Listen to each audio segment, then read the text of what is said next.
Donc Ecopolis, c'est une association francilienne qui s'adresse à tous les professionnels autour des sujets du bâtiment et de l'aménagement durable. Donc notre mission, c'est d'aider tous les professionnels à monter en compétences pour adopter des pratiques de plus en plus durables. Chez Ecopolis, on est d'abord un centre de ressources, c'est-à-dire qu'on publie de l'information, on relaie de l'information, on organise des groupes de travail.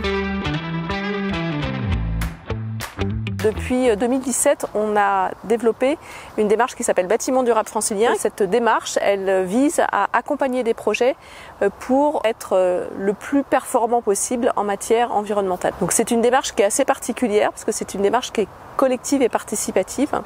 Elle est basée sur un accompagnateur qui est un professionnel agréé par Ecopolis qui connaît bien notre référentiel, un référentiel que nous avons construit avec les professionnels franciliens, donc qui est vraiment adapté à notre contexte. Et c'est ensemble, avec l'aide d'un référent Ecopolis, qu'ils essayent de pousser le curseur le plus loin possible sur le plus grand nombre de sujets possibles. C'est aussi un outil pédagogique pour aider tous les professionnels franciliens à monter en compétences, parce que chaque projet passe dans une commission publique et est soumis au regard de ses pairs. Alors ce partenariat, il est né d'une rencontre avec la Banque des territoires régionale Île-de-France d'un côté et puis l'équipe EduRénov de l'autre, parce qu'ils ont identifié notre démarche bâtiment durable francilien comme un outil pouvant aider les collectivités à développer des projets de rénovation très ambitieux. Parce que ça apporte tout simplement un cadre, une méthodologie, un écosystème d'acteurs qui vont aider les collectivités à se projeter et puis à avancer dans leurs projets en garantissant une ambition et une qualité du début à la fin.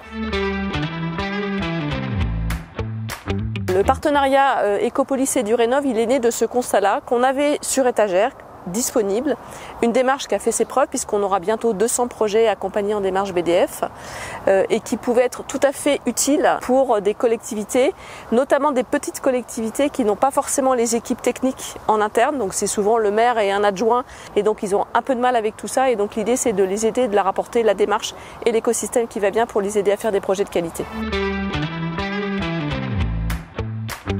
EduRénov et la Banque des territoires nous ont demandé de porter la bonne parole en quelque sorte auprès des collectivités, notamment des petites collectivités qui sont principalement plutôt dans les zones plus rurales d'Île-de-France. Et donc on a prévu d'organiser sur 2 ans une vingtaine de réunions publiques où on invitera les collectivités, élus et agents pour leur expliquer qu'est-ce que c'est qu'un bâtiment durable, quelles sont les bonnes questions à se poser et quels sont les outils qu'ils peuvent utiliser et notamment la démarche BDF. Ce que je nous souhaite, nous, c'est qu'il y ait des milliers d'écoles qui démarrent des projets de rénovation dans les mois qui viennent. C'est évidemment ça que nous on attend avec impatience et on est prêt à les accompagner.